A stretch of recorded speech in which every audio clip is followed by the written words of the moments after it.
Transgender ആയിട്ടുള്ള ഒരു individual വുമണുമായിട്ട് ഒരു സ്പോർട്സിൽ പാർട്ടിസിപ്പേറ്റ് ചെയ്യുന്ന അല്ലെങ്കിൽ കമ്പീറ്റ് ചെയ്യുന്നത് ഫെയർ ആണോ? നമുക്കറിയാം ഇതൊരു ഒളിമ്പിക് സീസണാണ്. ഇന്നലെ ഒരു ബോക്സിംഗ് മാച്ച് നടന്നിരുന്നു. ഇറ്റലിയുടെ ആഞ്ചല കറീനയും അൾജീരിയയുടെ ഇമാന ഖലീഫുമായിട്ട് ഒരു ബോക്സിംഗ് മാച്ച് നടന്നിരുന്നു.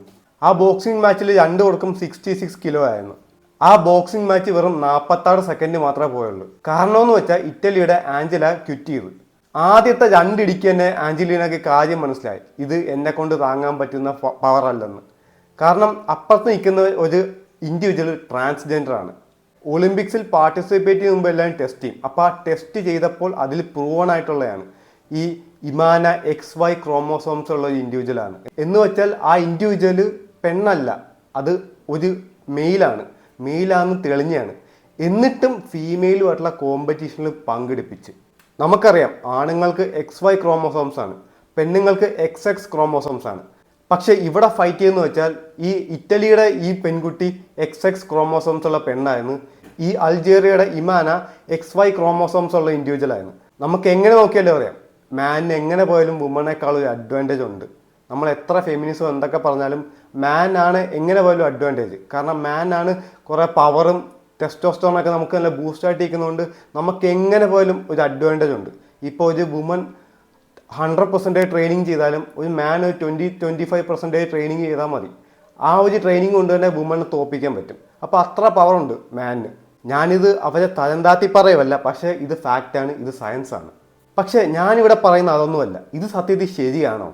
ഈ ഒരു രണ്ട് കാറ്റഗറിയിലുള്ള ആളുകളെ പിടിച്ച് ഒരു കാറ്റഗറിയിലാക്കുന്നത്. ഇപ്പം അൾജീരിയയിലെ സ്പോർട്സിലെ ആളുകൾ ഇത് ചെയ്തപ്പോൾ ഇറ്റലി എന്ത് വിചാരിക്കും? ഇറ്റലിയിലെ അവിടുത്തെ ആളുകൾ വിചാരിക്കും ഇപ്പം നമുക്ക് ഈ കോമ്പറ്റീഷനിൽ ഈ ഒളിമ്പിക്സിലൊക്കെ ഈ പെണ്ണുങ്ങളുടെ ഈ സെക്ഷനിൽ നമുക്ക് പെണ്ണുങ്ങളെ ഇറക്കി ജയിപ്പിക്കാൻ പറ്റത്തില്ല. അപ്പം നമുക്കും അതുപോലെ തന്നെ ട്രാൻസ്ജെൻഡേഴ്സിനെ ഇറക്കാം.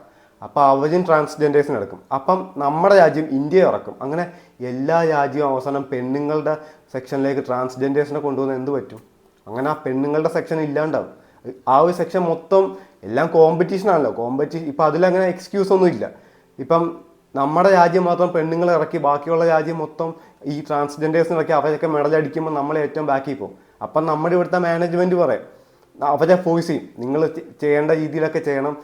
അത് നമുക്കറിയേണ്ട ആവശ്യമില്ല, ഒരു എക്സ്ക്യൂസും ഇല്ല. അപ്പം നമ്മുടെ ഇവിടുത്തെ ആളുകളും ഈ ട്രാൻസ്ജെൻഡേഴ്സിനെയൊക്കെ ഇറക്കും.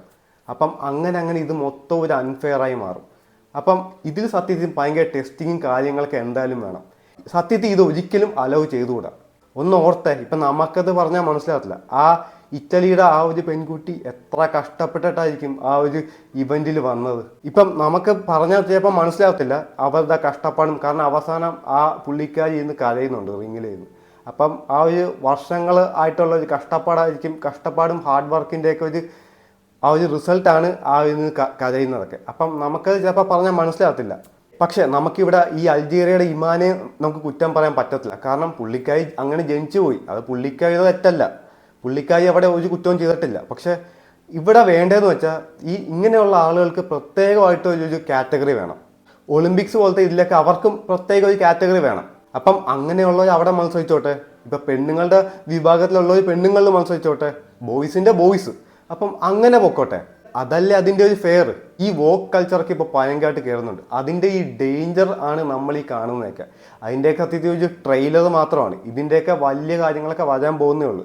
ഇപ്പം അമേരിക്കയിലൊക്കെ അവിടെ ജനിക്കുന്ന പിള്ളേരുടെ ഓറിയൻറ്റേഷൻ പോലും അവർക്ക് അറിയാത്ത പ്രായത്തിൽ അവരെ കൊണ്ട് കൺഫ്യൂഷൻ ആക്കുവാണ്. നിങ്ങൾ ആണാണ് പെണ്ണാണ് ആണാണ് ഇങ്ങനെയൊക്കെ പറഞ്ഞ് കൺഫ്യൂസ് ചെയ്യിപ്പിക്കുകയാണ്. അപ്പം ഈ ഒരു സൊസൈറ്റിയിലേക്കാണ് എല്ലാം പൊക്കോണ്ടിരിക്കുന്നത്. ഇപ്പം നമ്മുടെ രാജ്യത്തിലേക്കും ഇതൊന്നും അധികം താമസിക്കാണ്ട് വരും. അപ്പം ഇതൊക്കെ സത്യത്തിൽ നമുക്കൊരു ഹാഷ്ടാഗ് ആക്കി ട്വിറ്ററിലും മറ്റ് സോഷ്യൽ മീഡിയാസിലൊക്കെ നമ്മൾ നന്നായിട്ട് പ്രൊമോട്ട് ചെയ്യണം. കാരണം ഇതൊക്കെ ഇപ്പോൾ ഈ ചുവടോടെ മുറിച്ച് കളഞ്ഞാലേ പറ്റത്തുള്ളൂ. ഇല്ലെങ്കിൽ ഇത് ഒരു ലെവലിലേക്ക് വളർന്നു പോയാൽ നമ്മുടെ കയ്യിൽ നിന്ന് നിൽക്കുന്നതല്ല. അപ്പം അത്രയുള്ള ഗായ്സ്, നിങ്ങളൊക്കെ ഇതിൽ പ്രതികരിക്കുമെന്ന് ഞാൻ വിചാരിക്കുന്നു. Thanks for watching.